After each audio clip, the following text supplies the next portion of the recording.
Do you not use any of the lessons that you learned during that time while you're working with AI, artificial intelligence?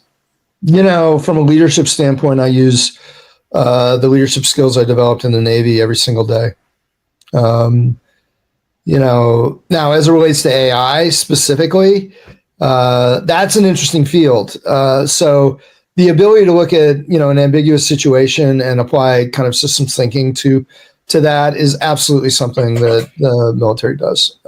Just happens to be that the ambiguity is coming from artificial intelligence right now. And the scenarios are developing really, really rapidly.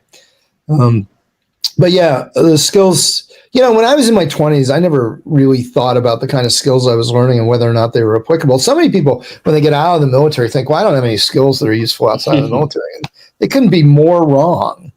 The ability to stay cool under pressure, the ability to show up to work every day, the ability to, lead others at a very young age. It doesn't matter whether you're an officer or not.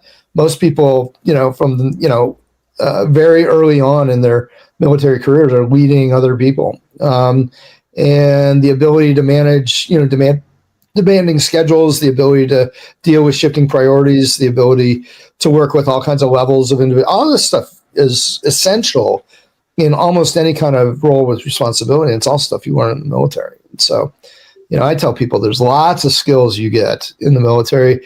You just don't know how to talk about them in the right way to appeal to folks outside of the military. And the folks outside of the military have no idea what you do, so they don't really know what kind of questions to ask either.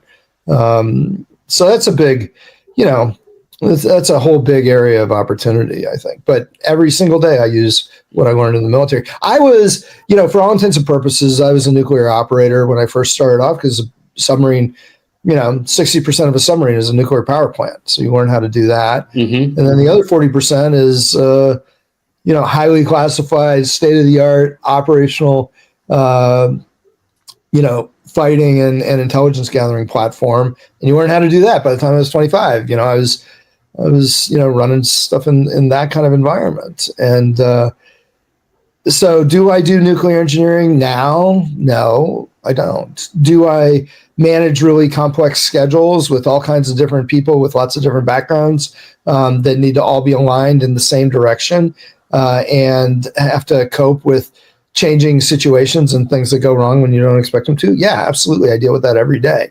That's the essence of what I learned, in the Navy, stand and watch back in a power plant.